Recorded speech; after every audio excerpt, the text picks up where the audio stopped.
The hum of voices and ringing of cell phones filled the cabin as passengers hurriedly settled into their seats.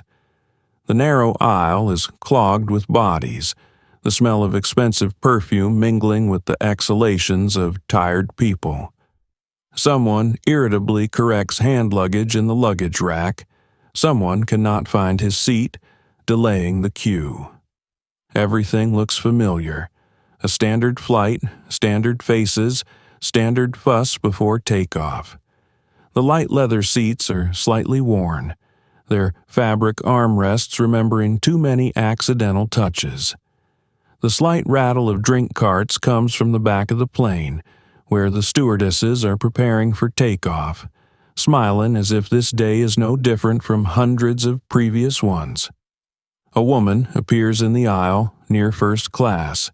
She abruptly throws her bag on the shelf above her head and looks around, clearly displeased with her surroundings.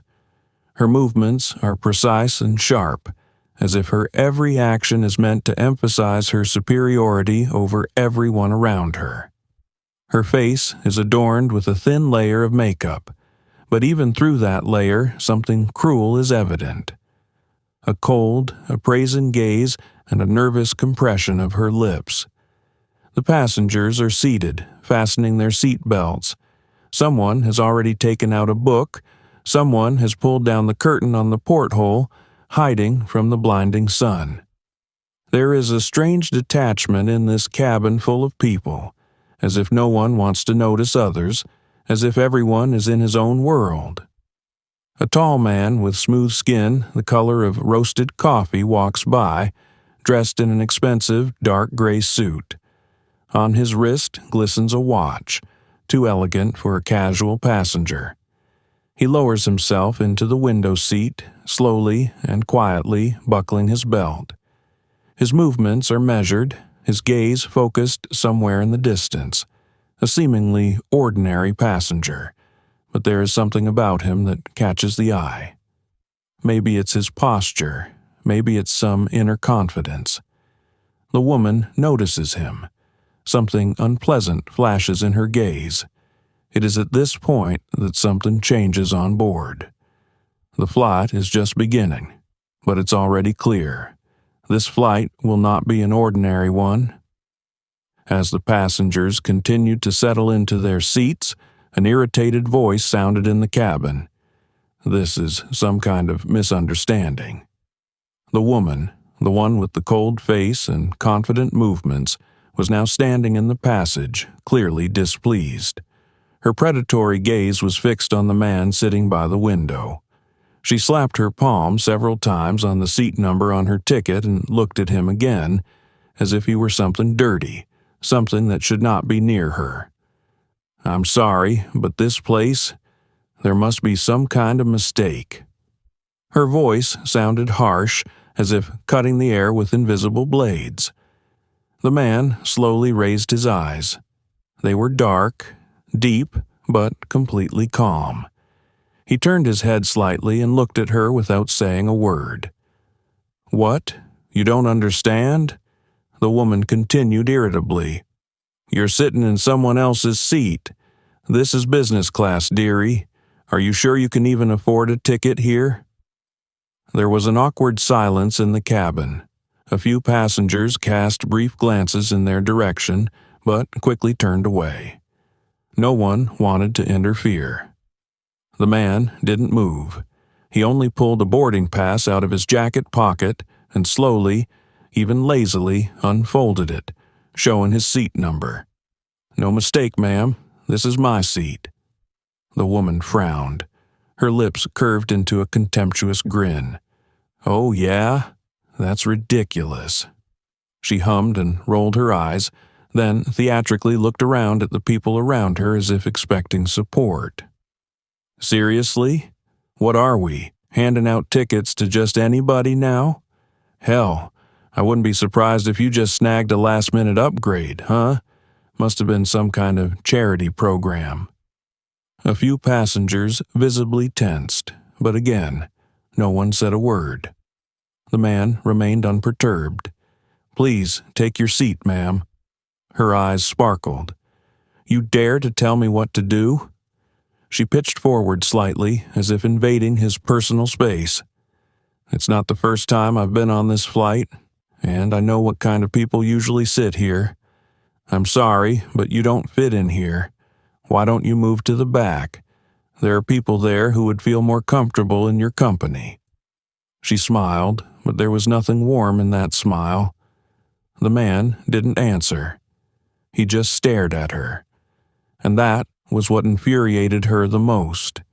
His equanimity, his absolute calmness in the face of her words, as if they were insignificant to him. "Oh, you're one of those, are you?" Her voice became more venomous. "Are you going to play the noble silent man? Maybe you think that if you sit here with that condescending face, everyone will see you as a human being?" There was an oppressive silence in the cabin. "You know what the funny thing is?" she continued, her voice louder. "You're never going to be on par. Never. No matter how many expensive suits you wear, no matter how many watches you buy, you'll always be—" She didn't finish, but her look, her tone, everything gave away her intentions. The silence became almost palpable. The passengers froze. Some of them looked uncomfortable. Some of them clearly did not want to get involved. One stewardess cast a worried glance at what was happening, but did not dare to approach. The woman continued to smile, clearly enjoying what she was saying, but the man was still silent. And it was his silence that made the situation even more tense. Let's pause for a moment. Write in the comments where you're listening to our stories from, whether you had something similar in your life and how you would act in such a situation. Don't forget to subscribe so you don't miss the continuation. And now we continue. The woman looked down at him as if he were something repulsive, like dirt under her fingernails. There was more than contempt in her gaze. It was cold, conscious hatred. There was a certainty in it that this man before her was a nobody, a nothing, a shadow, not even worthy of normal companionship. "Do you really think you can just sit here and act like you're our equal?" Her voice grew louder, ringing, cutting the air like a blade. The man still didn't answer. It pissed her off. Her fingers tapped nervously on the armrest, her body tense. "Listen, you." She suddenly leaned closer so that only he could hear, but her voice was still loud enough for someone nearby to catch the meaning. "You can fool them. You can wear that expensive suit and buy that cheap watch and pretend you're on the level, but we both know you're just a black man who happened to be out of place." One of the passengers, an older man with silver whiskers, coughed awkwardly, obviously having heard her words, but immediately turned away to the porthole. No one intervened. "You're used to it, aren't you?" she continued, leaning back and crossing her arms. "Used to being handed handouts all the time. So, tell me, did you win that ticket? Did you steal it? Or, more likely, did you just get it as a gift from some quota?" She grinned. "You're always complaining about being oppressed, that you're not given opportunities. But once you're given a chance, you're still who you are. In the background, at the bottom, and we all know it." Her words dug into the air like rusty nails. Tension enveloped the cabin, but the silence was even heavier. The man slowly looked up, and for the first time there was something cold in his gaze. She noticed that. "Oh, you're mad too?" she exhaled mockingly. "That's nice. Are you going to attack me?" She pitched forward sharply, her voice becoming almost hissing. "Of course not. You know your place. You're used to putting your head down and keeping quiet like a good boy. That's why you sit here and don't say a word, because you know the truth." She paused, then added, "You're a nobody." The woman savored the moment. She felt herself the mistress of the situation, the queen, destroying other people's dignity as easily as a weak candle goes out in the breeze. Some of the passengers sitting nearby began to lower their eyes, pretending not to hear anything. The stewardess, noticing the tension, took a step forward, but immediately stopped. The woman knew she could go on, and she was going to do it. The man took a slow breath. He had been calm until the last, but now something inside him began to crumble. He couldn't believe that this was happening to him, here, in the 21st century, on an airplane where everyone around him could hear, but no one dared to stop this flow of hatred. "You're behaving inappropriately, ma'am." His voice was low and steady, but it was already tired. "Oh, you can talk too?" The woman grinned, shaking her head. "That's rare. Usually, you just nod and agree with what you're told. I guess you're one of those people who thinks education and an expensive suit make you a man, huh? That's nice." She tilted her head to the side, her eyes fixed on him with a predatory sneer. "You think that if you're sitting here next to us, you're our equal. You know that's not true, right? No matter how much you pretend, you'll always be different, alien." He swallowed, but held on. "I bought this ticket just like you did, ma'am. I have every right to be here." "Oh, right?" She laughed, loudly, theatrically, attracting even more attention. "Oh, that's nice. You know, entitlement has to be earned. It's not handed out left and right just because someone suddenly decides they have an equal opportunity. You and people like you always want more than you deserve." "That's enough." He said it more quietly than he intended, but she wasn't going to stop. "What? You don't like hearing the truth?" Her voice became almost affectionate, but there was venom in that affection. "It's uncomfortable, isn't it? I can see you gritting your teeth. I can see you fighting the urge to say something. But you won't say anything because you know I'm right." His hands slowly clenched into fists. He felt his throat constricted by a choking mixture of anger and helplessness. "You are just a parasite, living on a system that others have built. You've been given a piece of comfort, and you already think you're important. You think you can sit here and act like one of us?" He clenched his teeth. "I'm not going to argue with you, ma'am." "Of course you're not going to." She leaned closer, her lips curling into a venomous smile. "Because you can't argue with the truth. You can sit there, feigning confidence, but deep down inside you know you'll never be like us." She leaned back, looking him over contentedly. "You can buy a ticket, you can wear a suit, you can say the right words, but you'll never change who you are. And that's why you're not talking right now." He could feel the eyes on him. Every look, every averted face, it wasn't just silence, it was confirmation of her words. They had heard, they knew, and they didn't interfere. She won, and he realized it. The silence in the cabin became so dense that it seemed the air was about to explode. The cabin was filled with a thick, almost palpable tension. The air became heavier, as if each passenger felt its weight on his or her shoulders. Some pretended to read a magazine, some stared absent-mindedly out the window, but almost everyone heard and understood what was happening. Whispers spread through the ranks.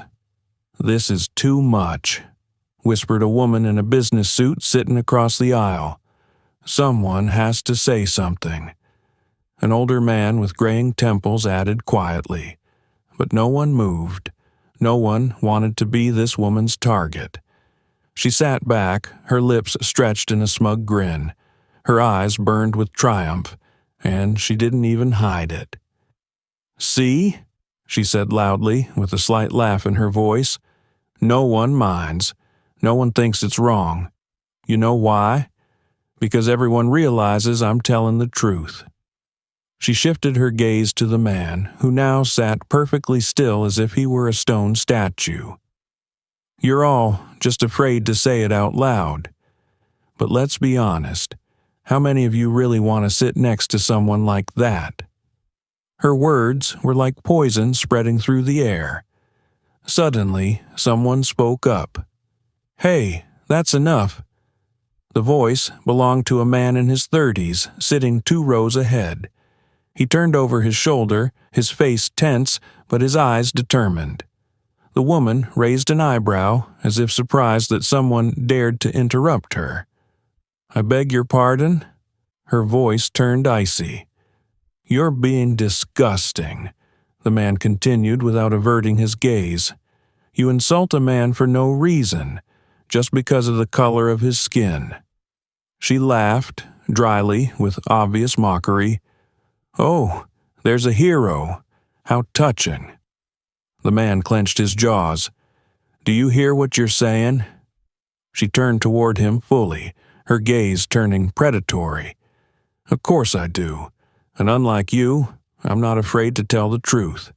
But of course, you can keep pretending that we live in a world where everyone is the same. That's just a lie." She leaned forward slightly, her eyes drilling him with a look. "Do you really want us to act like he's one of us? Like he's the same?" The man opened his mouth to say something, but suddenly hesitated. The woman noticed it. She sensed his weakness and immediately struck. "See? Even you can't say it. Because somewhere inside you know it's not true. We're different, and you know it." The passengers froze again. The man who had tried to defend lowered his head. He wanted to say something, but the words stuck in his throat. He realized that this argument was already lost. The woman smiled contentedly, leaning back in her chair. "That's exactly what I thought." Silence. An oppressive, murderous silence. Somewhere in the back of the plane, a stewardess was saying something on the intercom, but her voice was distant, fake. Everyone understood what had happened. She won again, and no one else tried to contradict her. At first, her voice had sounded like venom seeping into every crevice of the silent cabin. Now it was louder, harder, sharp. You sit there like you have a right to, but we all know that's a lie. She grinned and looked around at the passengers. "Look at him. He's silent, doesn't even try to defend himself, because he knows I'm right." The man sat with his fists clenched, his breathing deeper, but he didn't allow himself to show emotion. "You're not just out of place. You shouldn't be here. You're ruining the atmosphere. Look at all of us. We're tense, we're uncomfortable. It's your fault." She shifted her gaze to the passengers as if demanding their consent. "Isn't it? Don't you all enjoy sitting next to him?" Several people averted their eyes. Some frowned, some pretended to be busy, but not a single voice spoke back. "See? They're not talking. They're afraid to say the truth out loud, but I know what they're thinking. They're thinking what I'm thinking. They're just too cowardly to admit it." She crossed her arms over her chest, her eyes flashing with contempt. "You've lived your whole life in a world that doesn't belong to you. You've been trying to be a part of something that never belonged to you. And you know why? Because you're a guest in this world. You're a parasite. You use the system, but you were never its creator." The man clenched his teeth. He could feel the anger surging inside him, his veins throbbing with the urge to say something. "Do you want to answer me something?" Her voice became a venomous whisper. "Say something. Come on, defend yourself. Show me you're not nothing." He was silent, and it pissed her off. She grabbed him sharply by the sleeve of his jacket, yanking at the fabric. "You? No one." A few of the passengers gasped. Someone looked up. An elderly woman with glasses covered her mouth with her hand. But no one intervened. She leaned forward again, her breathing fast, almost feverish with excitement. It's so funny. You live in a world that only tolerates you out of pity, guilt. If it weren't for the laws, if it weren't for those stupid rights, you'd never be here. She laughed. You're just a bug in the system. The salon froze. It was a moment when silence ceased to be just silence. It became complicity. But no one said a word. The man inhaled deeply. Everything was boiling inside, but he knew that if he let himself go now, if he said anything at all, she would win. He knew that the world he lived in didn't forgive mistakes for the likes of him. And she knew it even better. And she was enjoying it. Let's stop for one more short pause. Write in the comments where you're listening to our stories from, whether you had something similar in your life and how you would act in such a situation. Don't forget to subscribe so you don't miss the continuation. And now we continue. The man sat clenching his fists. With every word the woman said, he felt his patience breaking. Everything she was saying was a lie, but not just any lie. It was an unbearable, distorted vision of his essence that she was imposing on everyone around her. She viewed him as a shadow, as something to be resigned to, something that had no right to be here, among the likes of her. There was something painfully familiar in her words, and the sensation filled him, consumed every cell in his body. Every look she gave him, every word she said was like a blow. But he sat there, carried further and further into this morass of humiliation.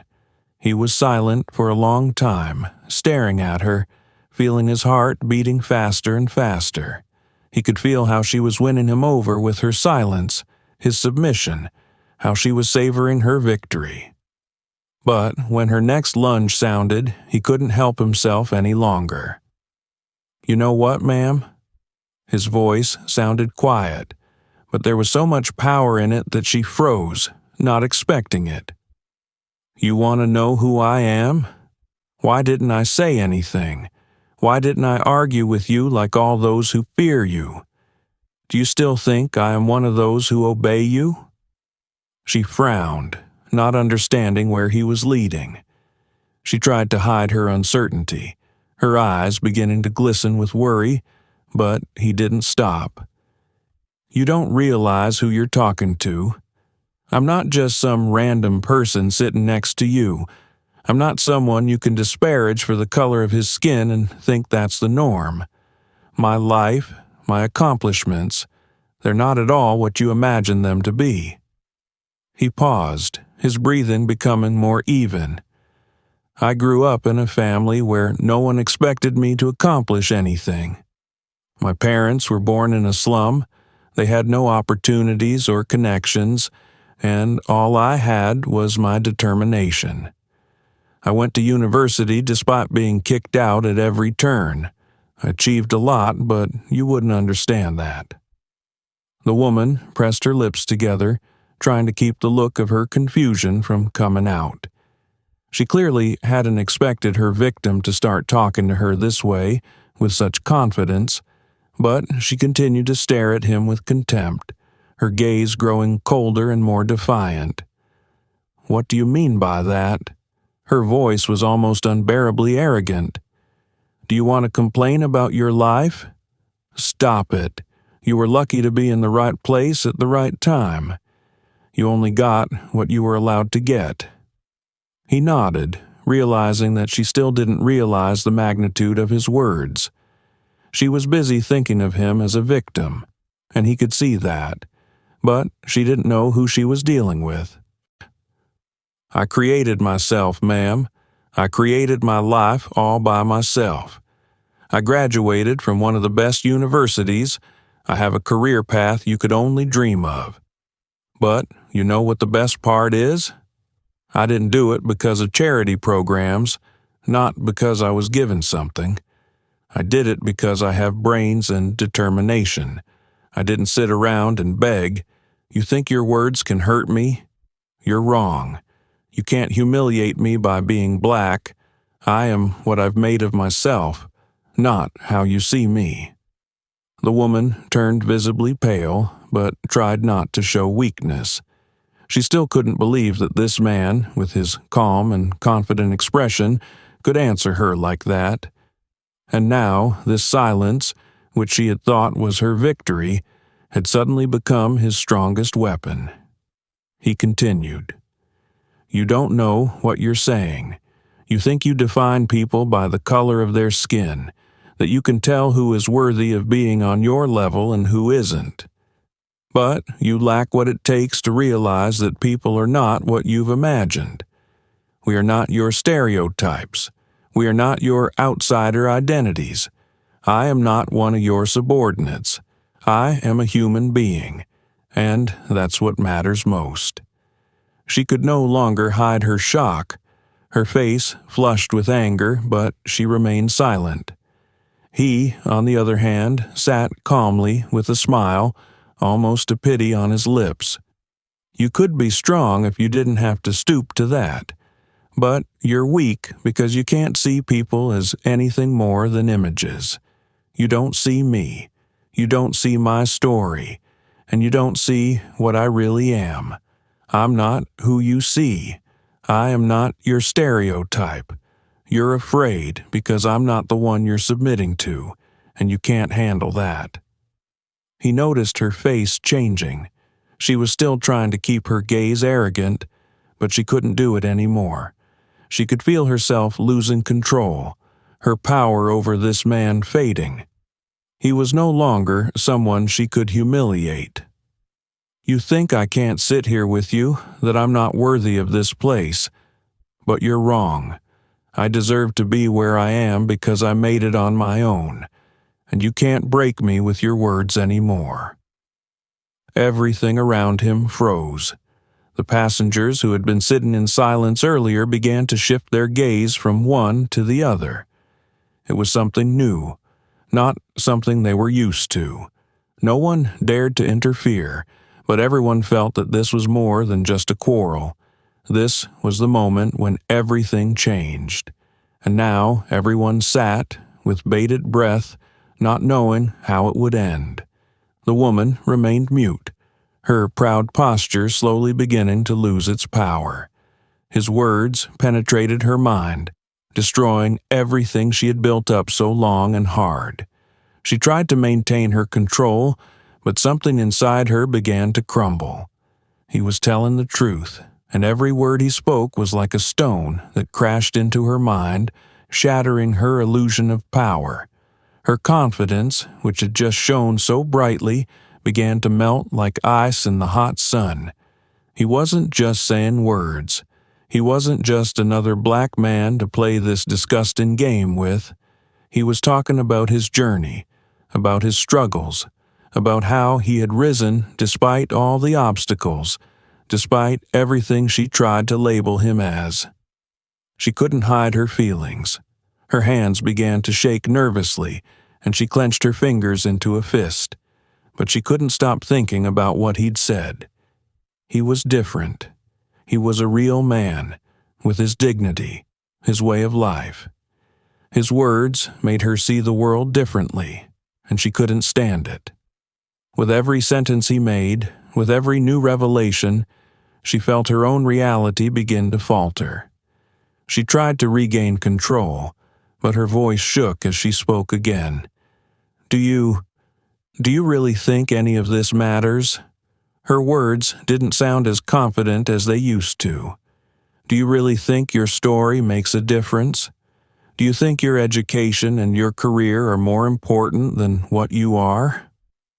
He looked at her, his eyes still calm, but now there was a depth in them she couldn't understand. She could feel her own face flaming with anger and shame.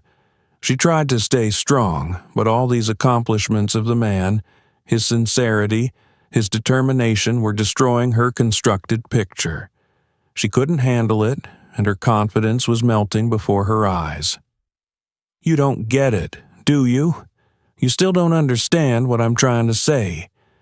You thought that all people like me were just blind masses who needed the blessing of people like you to mean something in life. You thought I was one of those people who just give up, who pass. But you were wrong. I made my life, and you can't handle it."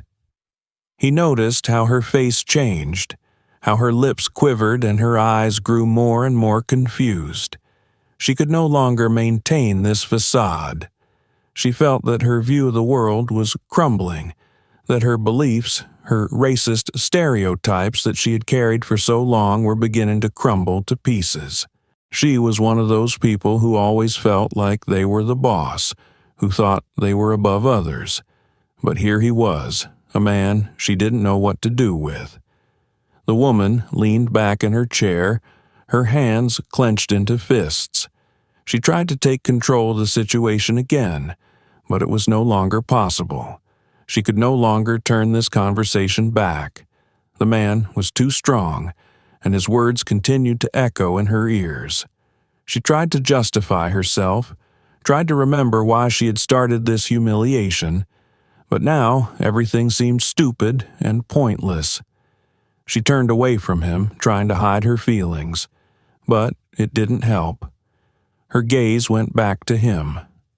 She saw that all the passengers in the cabin began to realize that something important had happened. The silence on the airplane became more tense. People began to visibly shift their gazes from one to the other. This moment was a turning point. The woman tried to fight what was happening, but she could no longer find the strength to continue. Her face became less confident, her shoulders slumped. She was broken, and it was evident on her face. She tried to contain her irritation, but every glance in the man's direction confirmed that she was wrong, that she was, after all, wrong. "Yeah, I don't know what to say." Her voice got quieter, barely audible. "You're right. You're right." This confession, however quiet, was hard for her. She was not used to admitting her mistakes, and now that her view of the world was changing, she felt confused, helpless. Her face was flushed with shame, but the man's words, his confidence, his calmness, all of it penetrated her and made her doubt herself. The passengers in the cabin began to look at each other, and the atmosphere was completely different now. A few people began to whisper. Some were still looking out the window, but no one else was looking at the woman with respect. She sensed this. Her gaze became even more confused and bewildered. She couldn't regain the majesty she had so confidently displayed not so long ago. The man, meanwhile, stared at her. His calmness was unyielding. He had won, and it was obvious. She finally realized that he wasn't just someone to humiliate. He was someone she couldn't dictate rules to. And that thought shook her. It was the moment when everything changed, when she realized she could never get back everything she thought about herself and the world. The man sat back in his chair, his calmness impenetrable. He no longer felt the need to defend himself or justify himself. She, like everyone around her, had finally realized who she was dealing with, but he knew that now was the moment of truth.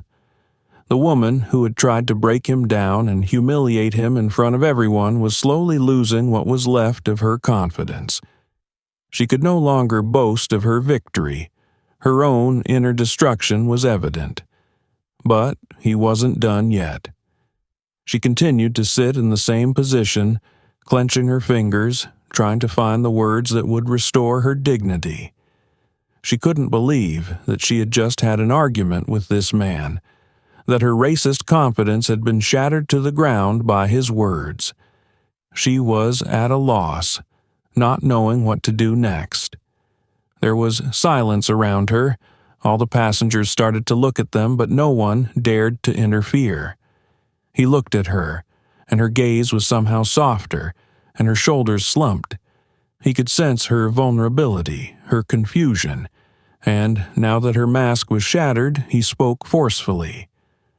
You didn't realize who I was, did you? You always thought I was just another random person. One of those people you find so easy to play with, to humiliate and judge who and what I am." Her face turned pale. She hadn't yet realized that those words weren't just a statement. They were a sentence. "There's something important you need to understand."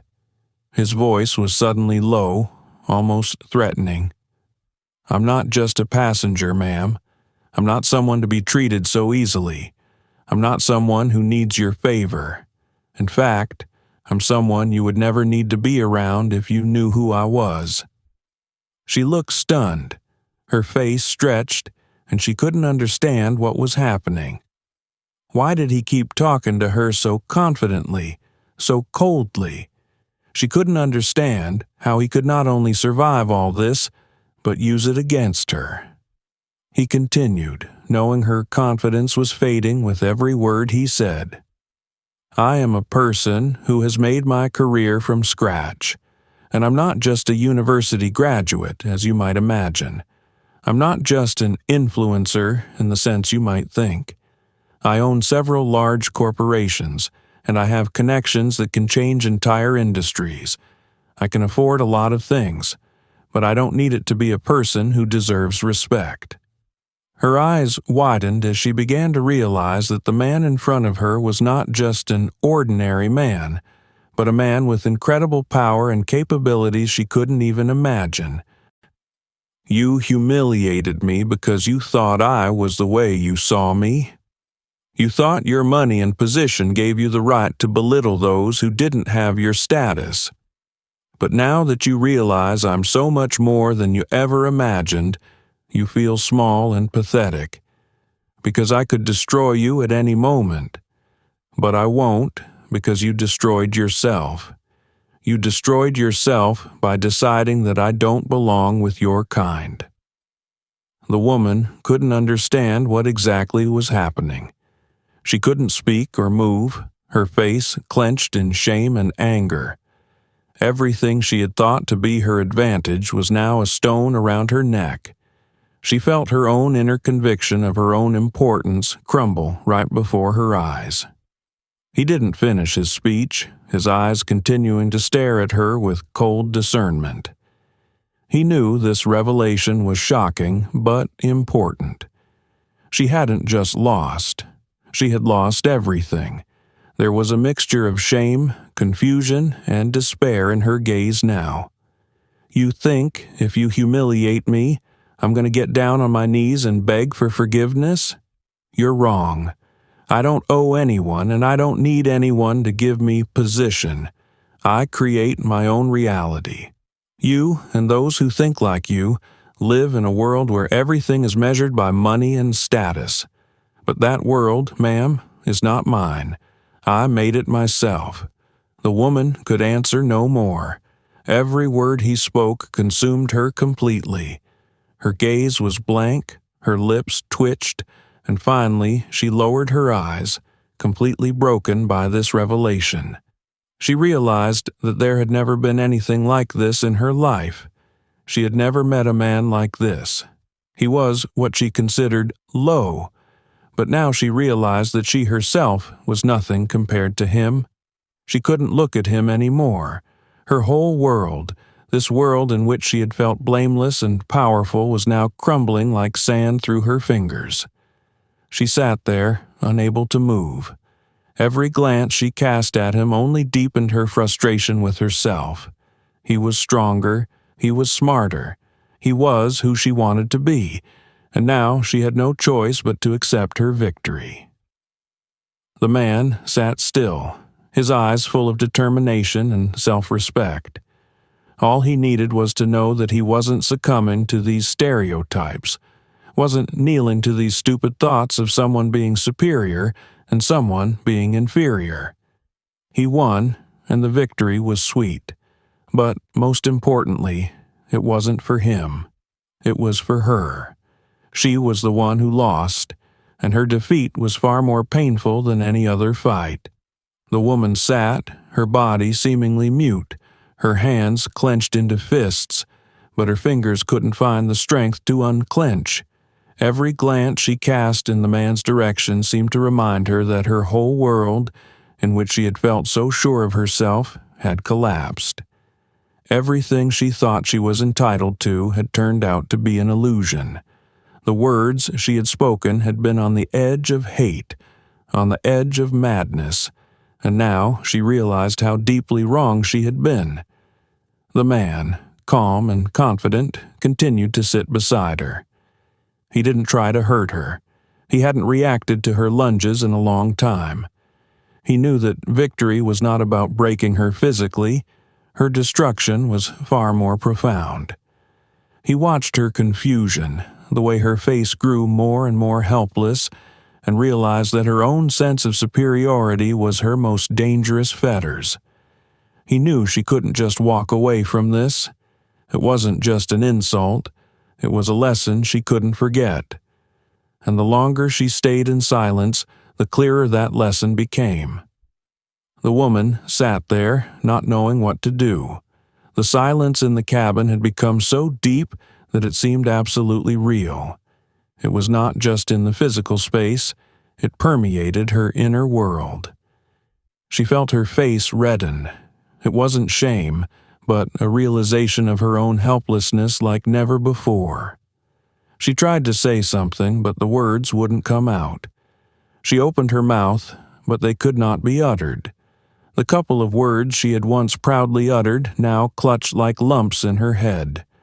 Every glance she made at the man only added to the heaviness in her heart, as if she was fallen into the same trap all over again, her own face becoming a mirror in which she could see all her mistakes.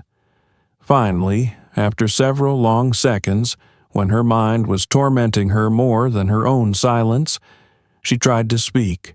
Her voice was muffled, and her words carried a regret she could not conceal.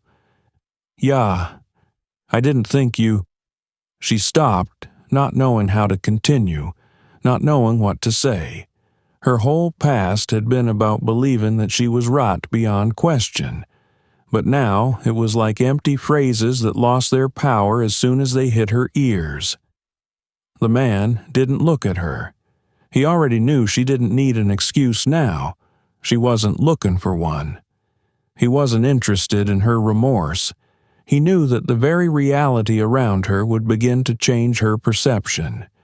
He could see her world crumbling. This was more than just a confrontation between them. This was the moment she had to make up her mind. She had to realize that what she thought was true didn't really make sense. Her gaze slid from him to the surrounding passengers.